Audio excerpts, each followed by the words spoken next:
오늘로 세 번째 기도를 주제로 말씀을 전하고 있는데요. 지난주에 그렇게 말씀을 드렸었습니다. 일단 기도는 시작을 하고 봐야 된다. 어설프고 부족하더라도 일단 시작을 해야 됩니다. 하나님을 부르며 그분을 찾으며 우리는 기도를 시작해야 된다. 이렇게 말씀드렸습니다. 지금 내가 알고 있는 하나님의 그 알의 수준이 미천하고 부족해도 괜찮습니다. 아브라함이 처음 하나님의 부르심 받을 때에 그 하나님이 어떤 분인지 잘 알고 따랐던 게 아닙니다. 예수님을 만나고 예수님께 병고침이나 귀신의 축사 사역을 그런 은혜를 입었던 사람들도 예수님에 대한 완벽한 이해 끝에 예수님께 도움을 청하고 그래서 은혜를 입은 것이 아닙니다. 그들이 알고 있던 하나님 또는 예수님에 대한 알은 굉장히 단편적이었습니다. 하나님을 아는 것이 어린아이 수준이면 그 어린아이 같은 수준으로 하나님을 찾으면 됩니다. 일단 그 하나님을 찾고 부르는 것, 그 하나님 내게 필요하고 그 하나님이 살아계신 인격으로 내가 그분을 인정하고 내 기도의 대상으로 삼는 것, 이것이 우리에게 우선 있어야 됩니다. 그래서 잘 짜여진 종교적 프로그램이나 그 조직에 속해서 활동하는 것, 그것이 기독교의 신앙이 아닙니다. 기독교의 신앙의 핵심은 관계이기 때문에 내가 하나님이란 그분을 명확히 인식하고 그분을 인정하고 그분을 찾고 만나는 이 모든 과정이 반드시 있어야 됩니다. 그 중에 핵심이 바로 기도예요. 이미 기도를 잘하고 계신 분들은 그 잘하고 계신 것을 계속 잘 살려가시기를 부탁을 드리고, 아직 시작을 미처 못하셨거나 하긴 하지만 좀 비정기적이고 좀 소홀할 때가 많다 싶은 분들은 다시 마음을 다잡아서 이 기도를 시작하시기를 부탁을 드립니다. 오늘 말씀은 그렇게 마음을 다잡으려고 하시는 분들에게 조금 동기부여가 될까 하여서 준비한 말씀입니다. 첫 번째는요, 기도는 하나님이 무척 원하시고 그 백성된 우리에게 명령하시는 바입니다. 그래서 기도는 우리가 꼭 해야 됩니다. 하나님이 무척 우리에게 원하시고 우리에게 명령하시는 바, 그것이 기도입니다. 해도 그만 안 해도 그만이 아니고 예배만 잘 참석하고 헌금만 잘 드리고 봉사활동만 잘하면 교회생활 잘하는 것 같으니까 사실 우리 인간들 사이에서는 별 티가 안 납니다. 이분이 신앙생활을 잘하는지 안 하는지. 근데 하나님은 딱 보면 아셔요. 하나님이 가장 원하시는 건 그런 와중에 기도를 해야 된다는 거예요. 에스겔 36장 37절 한번 성경을 펼쳐서 같이 보실까요? 제가 봉독하겠습니다. 주 여호와께서 이같이 말씀하셨느니라. 그래도 이스라엘 족속이 이같이 자기들에게 이루어 주기를 내게 구하여야 할지라. 아멘. 에스겔 선지자는 많은 분들이 마른 뼈가 일어나게 하신 하나님의 환상, 또 새 예루살렘, 새 성전을 보여주신 환상, 이것으로 유명하죠. 그 에스겔 선지자를 통해 하나님이 이스라엘의 회복을 말씀하고 계신 거거든요. 지금은 망했지만 하나님 다시 새롭게 하실 그날이 온다. 그것을 선포한 선지자인데 그 말씀을 주시면서 하나님은 이 36장 37절의 말씀을 하시는 거예요. 내가 그렇게 할 건데, 내가 그 회복과 부흥의 날을 가져올 건데, 그런데 이것을 위해 너희가 내게 기도해야겠다. 기도해야 한다. 이렇게 말씀하시는 거예요. 아시겠습니까? 하나님은 우리가 기도하기를 원하십니다. 하나님이 우리에게 행하실 일이 계획이 다 있고 그것을 우리에게 말씀하셔서 우리가 알고 있고 한다 할지라도 하나님이 계획이 있고 우리가 그 계획을 알면 사실 끝난 거 아닙니까? 그냥 하나님이 하시면 되잖아요. 다른 사람도 아니고 하나님이 마음 먹으신 일이면 그냥 하시면 될 것 같은데 하나님의 일하시는 방법은 그렇지 않다는 거예요. 하나님은 당신의 계획을 이루시는 모든 과정에서 우리가 함께 하기를 원하십니다. 우리가 하나님과 동역하는 가장 확실하고 가장 분명한 방법이 기도예요. 실제로 우리가 손과 발로도 하나님께 동역하는 것이지만 손과 발로 하는 동역 그 이전에 먼저 있어야 될 동역이 기도입니다. 이스라엘 백성은 하나님이 우리가 지금은 망했지만 언젠가 하나님이 우리를 다시 회복시키실 거야. 지금 에스겔 선지자가 우리에게 이 회복에 대한 말씀을 주셨어.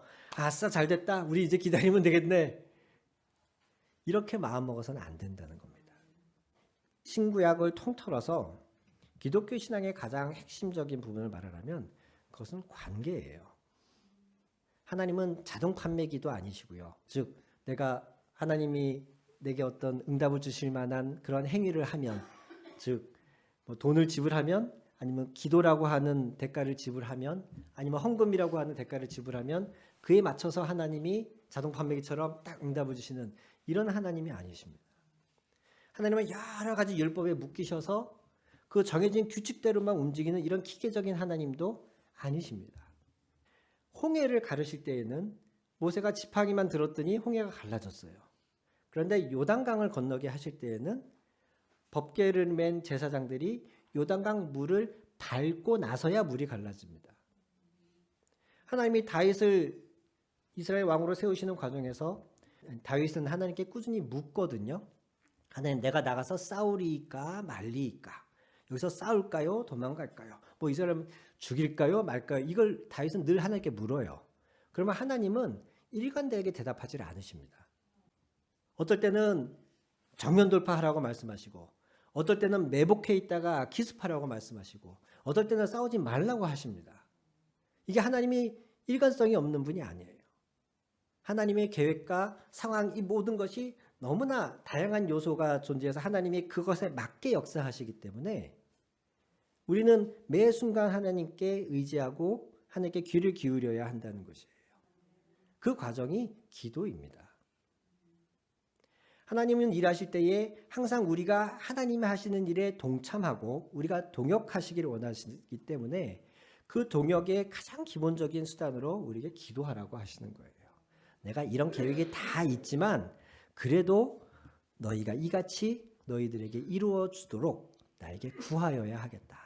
이건 하나님이 심술꾸러기라서 그런 게 아닙니다. 이 과정을 그들이 참여함이 마땅하고 또 그렇게 기도로 이 과정에 참여해야 나중에 하나님이 다 일을 이루신 이후에 우리가 우리 스스로 느끼길 하나님이 역사하셨다. 이렇게 되는 거예요. 감나무에서 감 떨어지게 기다리고 있다가 아무것도 안 하고 있다가 뚝 떨어지면 그 감사함이 금방 끝나버려요. 그런데 하나님이 일하시는 모든 과정에 우리가 기도로 참여하면 우리 역시 기도밖에 한 게 없지만 너무나 보람되고 하나님이 행하셨다는 더 큰 확신이 우리 안에 있게 되거든요. 기도는 하나님이 우리에게 원하시는 것이고 명령하신 것이에요. 그래서 기도는 쉬면 안 됩니다.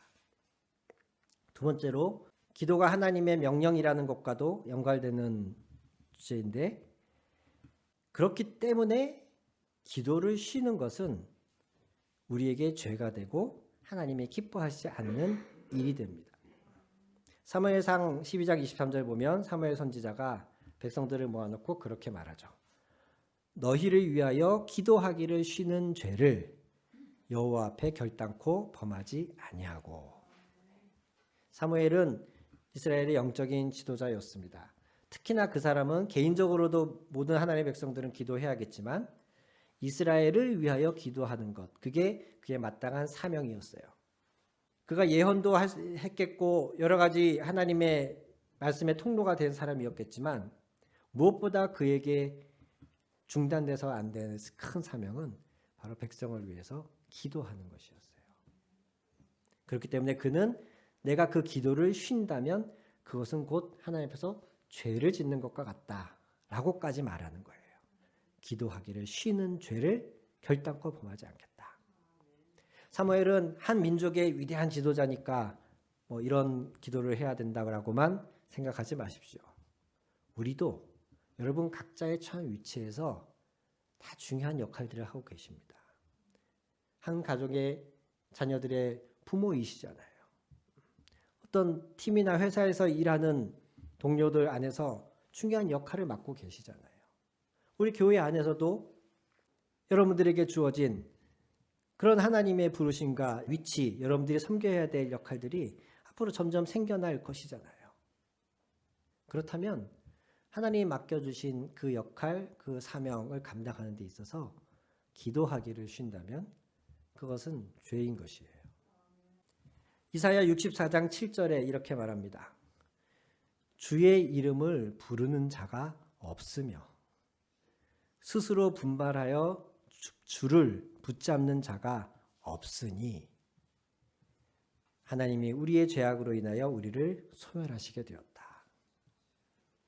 많은 이스라엘의 죄가 있지만 우상을 숭배한 죄도 있고 약한 자, 가난한 자들을 핍박한 그들의 도덕적 결여가 하나님 보시기에 분노를 일으켰지만 그 가운데에 이사야 선지자는 64장 7절에 말하길 주의 이름을 부르는 자가 없더라. 우리 안에서. 주를 찾고 주를 붙잡는 자가 우리 안에 없더라. 이것을 탄식하며 그래서 여호와께서 우리를 소멸하시게 되었다. 이렇게 말합니다.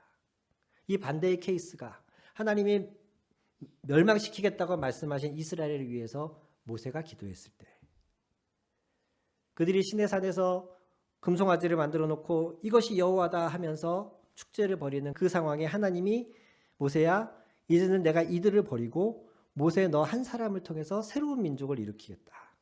이 이스라엘은 아무리 봐도 가망성이 없다. 이렇게 말씀하셨을 때에 모세가 그 앞에 서잖아요. 하나님 앞에. 다른 모두가 하나님의 이름을 부르지 않고 하나님을 찾지 않는 그 상황에서 오직 모세 혼자였지만 그가 여호와의 인자와 자비를 구했을 때에 하나님의 그의 기도를 들으시면서 그의 뜻을 돌이키셨지 않습니까? 그런데 이사야 선지자 그 시절에는 그런 사람이 없더라는 거예요. 죄가 많은 것도 문제지만 단 한 사람이라도 여호와를 찾고 여호와를 부르는 자가 없다는 거. 이게 더 큰 문제더라는 거예요. 하나님이 우리에게 기도하기를 원하시고 우리에게 주시는 기도의 명령 그것이 너무나 분명한 만큼 반대적으로 그래서 그것을 하지 않는다면 우리가 기도하지 않는다면 그것은 우리가 하나님 앞에서 죄를 짓는 것과 같습니다. 그렇기 때문에 우리는 더 기도를 열심히 해야 됩니다. 기도를 통해서 얻을 수 있는 몇 가지 경험들이 있습니다. 첫째는 하나님의 직접적인 도우심을 경험할 수가 있습니다. 이사야 58장 9절에 이거 한번 찾아서 같이 보실까요? 내가 부를 때에는 나 여호와가 응답하겠고 내가 부르실 때에는 말하기를 내가 여기 있다 하리라. 아멘. 하나님의 아들이 이 땅에 오셔서 하나님의 나라가 가까이 왔다 선포하실 그때에 그 하나님의 나라가 어떠할 것인지를 우리에게 직접적으로 아주 시각적으로 보여주기 위해서 많은 병자들을 고치셨고 눈먼 자들을 낫게 하셨고 귀신 들린 자들을 풀어주셨습니다. 그 과정에서 아까 서두에서도 말씀드렸듯이 많은 사람들이 소경 바디메오 같은 경우도 눈이 보이지 않으니까 다윗의 자손이여 나를 도우소서 이렇게 외쳤죠. 그의 외침에 예수님이 응하셔서 그를 볼 수 있게 해주시지 않습니까? 이처럼 우리가 하나님을 부를 때에 찾을 때에 기도라고 하는 개념의 가장 기초적인 정의 기억하시죠? 우리의 바램과 소원을 이루어달라고 강청하는 것. 우리가 하나님께 무엇의 필요를 우리의 절박함을 아를 때에 하나님이 이사야 58장 9절에 말씀하신 것처럼 그 부르짖음을 들으시고 내가 여기 있다 대답하실 줄 믿습니다. 기도는 우리로 하여금 실제적이고 구체적인 하나님의 도우심을 얻는 중요한 통로가 됩니다. 이것에 대한 여러 사례들은 인터넷에도 보시면 간증이 넘치고 주변에서도 많이 있으실 줄 알고 하나님의 직접적인 도우심이 있다는 것만 짚고 그 다음으로 넘어가겠습니다. 두 번째로는 기도하는 사람들에게는 성령의 역사와 도우심으로 인해서 그들의 정서와 그들의 감정, 그들의 마음을 하나님이 만져주십니다. 그래서 빌립보서 4장 6절에 이렇게 말씀하시고 계시죠. 너희는 아무것도 염려하지 말고 모든 일에 기도와 간구로 너희 구할 것을 감사함으로 하나님께 아뢰라.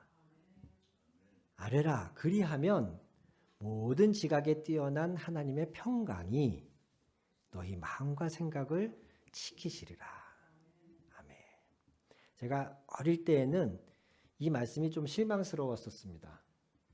아무것도 염려하지 않고 감사함으로 아뢰면 모든 것을 이루어 주시리라. 딱 이러면 얼마나 좋습니까? 그런데 너희 마음과 생각을 지켜주시리라. 아니 그럼 하나님 상황은 안 바꿔주시고 나의 필요와 나의 간절함은 그거는 이 상황은 안 바뀌고 단지 내 마음만 바꿔주시는 겁니까? 그때는 이 말씀이 조금 실망스럽더라고요. 그런데 더 많은 시간이 지나면서 더 하나님과의 관계가 깊어지고 하나님이 일하시는 방법이 어떤지를 조금씩 더 이해하게 되면서 무엇보다도 잠언의 말씀처럼 내 마음을 지켜주시는 것, 이것이 정말 중요하구나. 지금은 이 말씀이 그래서 더 좋습니다. 내가 나의 바람대로 내 기도대로 이루어 주시라라는 말씀보다 이 말씀이 더 좋습니다. 왜냐하면 내 바람대로 이루어졌다 그래서 그게 꼭 나한테 좋으리란 법이 없거든요. 말이 나온 김에 한번 말씀드리겠습니다. 여러분 기도할 때에 그 첫 번째 개념처럼 내 바람과 내 소원을 이루어달라고 간청하는 기도를 많이, 그 기도가 우선 대부분 스타트 출발점이지 않습니까? 간혹 그 기도가 이루어지지 않고 하나님이 내 뜻대로 응답하지 않았다고 해서 하나님께 실망하거나 시험 드는 분들이 종종 계신데 자기 자신에게 이렇게 질문을 해야 됩니다. 그런 분들은. 과연 지금 내가 세운 이 계획과 나에게 이루어지기 원하는 이 일이 내게 이루어졌을 때 그것이 과연 나의 미래에 정말 나에게 복이 될 것인가? 내가 원하는 복권 예를 들까요? 복권에 당첨되는 것이 과연 나의 미래에 정말 복이 될 것인가? 확신할 수 있습니까? 장담할 수 있으세요? 복권에다 패가망신하는 사람 얼마나 많은데요. 복권에 당첨됐다가. 물론 잘 관리해서 잘 사는 사람들도 있습니다. 그럼에도 불구하고 굉장히 많은 퍼센테이지의 사람들이 복권에 당첨됐다가 가족들 다 원수되고 부부 이혼하고 심지어 칼부림 나고 하는 사람들이 있습니다. 내가 원하는 직장에 들어가는 것, 그것이 꼭 나에게 10년 뒤에 나에게도 20년 뒤에 나에게도 나에게 정말 복이 될 것이다? 이렇게 확신할 수 있으십니까? 아무도 장담할 수 없습니다. 지금 당장은 내 뜻이 이루어지지 않은 것에 대하여서 굉장히 실망스럽겠지만 정말 우리에게 무엇이 필요한지는 나보다 하나님이 더 잘 아시거든요. 때문에 내가 구하는 것이 구한 것 그대로 응답받는 것, 그것이 결코 나에게 좋을 것이라고 장담하지 마십시오. 그것보다 더 중요한 것이 바로 오늘 이 말씀 빌립보 4장 6절 말씀처럼 내 마음과 내 생각을 하나님이 지켜주시는 겁니다. 내 마음과 내 생각을 하나님이 지켜주신다면 어떤 상황에서도 우리는 그걸 돌파해 나갈 수가 있습니다. 심지어 감당할 수 없는 많은 복이 와도 내 마음과 내 생각을 지켜주신다면 우리는 그 복을 잘 사용할 수 있어요. 복 그 자체는 문제가 아닌데 가끔 그 복을 잘 사용하지 못해서 망하는 사람들을 보잖아요. 요한복음 16장 24절에도 말씀하시기를 구하라 그리하면 받으리니 너희 기쁨이 충만하리라 이렇게 말씀하세요. 우리의 마음과 생각을 평안하게 든든하게 지켜주시고 기쁨이 넘치게 하여 주시는 역사, 언제 이런 역사가 일어나느냐? 기도할 때입니다. 기도할 때. 또 하나는 기도할 때에 성령 체험들을 많이 합니다. 성령 체험은 꼭 기도할 때만 있느냐? 그렇진 않습니다. 하나님은 그 어떤 경우에라도 원하신다면 우리에게 다양한 방법으로 다양한 때 역사하실 수 있습니다. 그런데 성경에 보면 분명하게 아주 눈에 띄는 비율로 기도할 때에 성령이 많이 역사하십니다. 오순절 마가의 다락방에서 최초의 성령 강림 역사가 있을 때에도 그 사람들은 거기서 기도하고 있었어요. 최초의 오순절 성령 감리 이후에 베드로와 요한이 성령에 사로잡혀서 인도를 받아서 담대하게 말씀을 전하기 시작합니다. 그랬다가 그들이 잡혔고 다시는 예수의 이름으로 전하지 말라는 협박을 받고서 풀려납니다. 그 풀려난 베드로와 요한이 돌아왔을 때, 그때 그들을 맞이한 예루살렘 교회 사람들이 뭘 했을까요? 기도했습니다. 그랬더니 다시 또 그 자리에서 사도행전 4장 31절 보면 다시 또 그 자리에 성령의 역사가 일어났다. 이렇게 기록되어 있습니다. 베드로가 이방인 선교를 좌우하는 아주 결정적인 환상을 보게 되는데, 그것이 하늘에서부터 두루마리가 내려와서 온갖 율법에서 규정한 먹지 못할 것들이 잔뜩 들어있는 그 두루마리를, 바구니를 보면서 이것을 잡아 먹어라 라는 환상을 베드로가 봐요. 그것도 무려 3번이나 반복해서. 이 환상 덕분에 오늘 저와 여러분이 복음을 받아들일 수 있게 된 겁니다. 이게 아니었으면 교회의 역사가 어떻게 바뀌었을지 몰라요. 하나님의 굉장히 중요한 그 터닝 포인트예요. 그런데 이런 환상을 본 게 언제냐? 기도할 때입니다. 베드로가 정해진 기도 시간에 기도하는 자리에 갔을 때 비몽사몽간에 이 환상을 보죠. 이 베드로를 초청해서 말씀을 받아들였던 이방인 백부장 고넬료, 그는 언제 베드로를 초청하라는 하나님의 계시와 인도를 받았을까요? 그 역시 기도할 때에 하나님의 고넬료에게 나타나셔서 시몬이라고 하는 베드로를 불러와라 라고 말씀해 주셨습니다. 사도 바울이 실라라고 하는 동역자와 함께 말씀을 전하다가 안디옥에서 옥에 갇힙니다. 거기에서 하나님의 역사가 일어나서 옥의 터가 흔들리고 모든 감옥의 문이 열리는 역사가 일어나죠. 그 역사는 바울과 실라가 기도하며 찬송할 때 일어났다 라고 성경에 적혀 있습니다. 하나님의 시점에서는 언제든 우리에게 역사하실 수 있지만, 우리의 시점에서 하나님의 역사를 금방 캐치하고 하나님께 집중할 수 있는 시간, 바로 그 시간이 기도의 시간이거든요. 그래서 하나님은 기도의 시간에 더더욱 풍성한 성령의 역사를 일으키셔요. 그래서 바라건대 교회 생활은 오래 했지만 내가 성령을 잘 모르겠다, 성령의 감동이 뭔지도 모르겠고 방언도 나는 못하고, 이런 분들에게는 특히 더 기도에 힘쓰시라고 말씀을 드리고 싶습니다. 어떤 형태의 성령의 은사를 받을지는 그거는 제가 알 수 없지만, 분명 하나님은 기도하실 때에 다양한 성령의 역사를 우리에게 주십니다. 그래서 그냥 막연하게 바라지만 마시고, 나도 방언했으면 좋겠다, 나도 성령 충만했으면 좋겠다, 이걸 막연하게 바라지 마시고 구체적으로 기도하세요.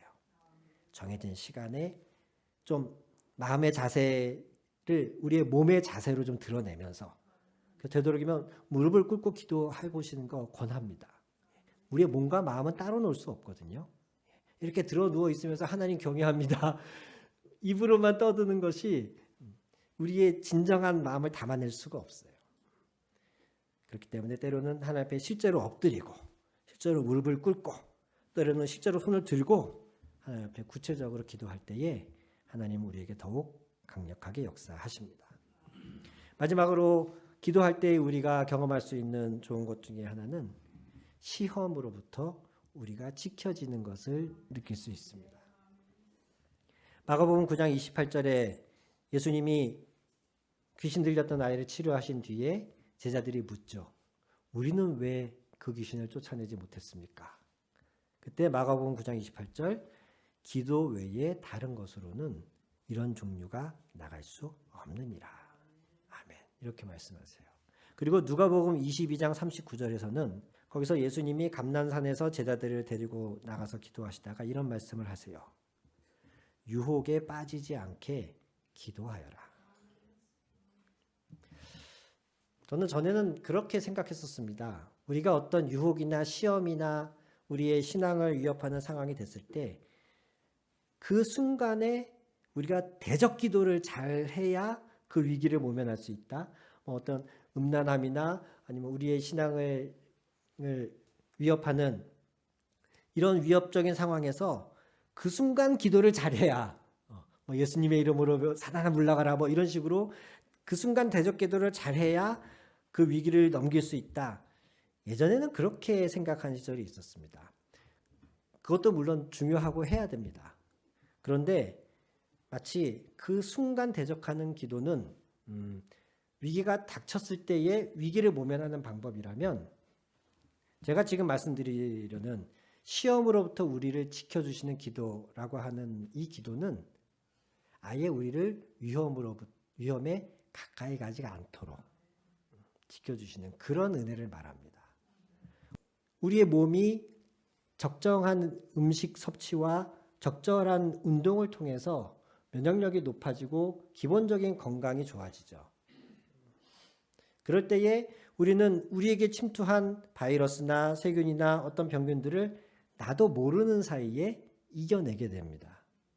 병이 든 뒤에 약을 써서 이겨내기도 하지만, 우리가 기초체력이 좋아지고 신진대사가 좋아지면, 적당한 근력 운동이 수반되면 웬만한 일에 우리는 아프지 않아요. 그런 걸 말합니다. 너희가 유혹에 빠지지 않게 기도하라 하신 예수님의 말씀은, 유혹에 빠졌을 때에 그 유혹을 이겨내기 위해서 열심히 대적 기도해라 라는 의미가 아니고, 너희가 꾸준히 기도하면, 기도하는 가운데에 아까 말씀드렸죠, 하나님이 우리의 마음과 생각을 지키시고 성령이 우리와 함께 하시기 때문에, 우리가 꾸준히 기도하는 사람은 기본적으로 남들은 데미지 10만큼 느낄 유혹을 데미지 1만큼 느낀다든가, 그것이 별로 유혹처럼 느껴지지 않는다든가 할 수 있는 기본적인 영적인 면역력이 생긴다는 거예요. 유혹에 빠질 순간에 조심해라라는 의미가 아니고, 아예 그것이 유혹으로 느껴지지 않을 수 있도록, 유혹이 와도 금방 털어낼 정도의 하나님 앞에서의 정결한 마음을 유지할 수 있도록 평소에 늘 기도에 힘써라. 이것이 예수님의 말씀인 것이죠. 사랑하는 성도 여러분, 지금까지의 긴 설명은 결국에 오늘 이 본문의 이 한 문장을 위한 겁니다. 쉬지 말고 기도하십시오. 기도는 하나님의 명령이시며, 기도를 쉬는 것은 우리의 죄입니다. 더불어 나아가서 기도를 하면서 우리는 이런 다양한 하나님의 은혜들을 경험할 수 있습니다. 그러니 우리가 기도를 쉬어서 되겠습니까? 기도하십시오. 오늘 이 말씀, 쉬지 말고 기도하십시오 라는 이 말씀 안에 제가 이 한마디를 덧붙이고 설교를 마무리할까 합니다. 여러분이 꾸준히 기도하고 계시다면, 당장 느껴지는 체험이 없어도, 그리고 꼭 상황이 내가 원하는 대로 진행되지 않더라도, 더 나아가서 하나님의 뜻을 알고 싶어서 기도했지만 하나님의 뜻이 뭔지 모르겠어요. 우리 그럴 때 있지 않습니까? A라는 직장, B라는 직장 놓고 기도하는데, 하나님 어디로 갈까요? 막 너무 정말 고민돼서 기도하는데 잘 모르겠어. 어떨 때는 응답을 해주시는데, 어떨 때는 또 하나님이 침묵하실 때도 있거든요. 속 시원하게 딱 가르쳐 주시면 좋겠는데 뭔지 잘 모르겠어. 그럴 때가 분명히 있습니다. 그럴 때조차도 걱정하지 마십시오. 왜냐하면 쉬지 말고 기도하는 것 자체가 하나님의 뜻이기 때문에, 내가 지금 꾸준히 하나님과의 기도의 생활을 꾸준히 이어가고 있다면, 주변의 상황이 어떻든 지금 내게 분명하게 하나님의 뜻이 무엇인지 그것이 판단이 되든 안 되든, 나는 이미 하나님 뜻 안에 있는 겁니다. 항상 기뻐하라, 쉬지 말고 기도하라, 범사에 감사하라. 이는 그리스도 예수 안에서 너희를 향한 하나님의 뜻이니라. 이미 하나님의 뜻 안에 있잖아요. 기도하고 있으면 하나님의 뜻 안에 있는 겁니다. 왜 걱정하세요? 대학을 갈지 재수를 할지 판단이 안 서요? 그래도 걱정하지 마세요. 기도하고 있다면. A에 투자할지 B에 투자할지 판단이 안 서세요? 그래도 걱정하지 마세요. 기도하고 하는 거라면. 왜? 이미 기도하는 것 자체가 하나님 뜻 안에 있는 거기 때문에 걱정하실 필요가 없습니다. 기도하시겠습니다.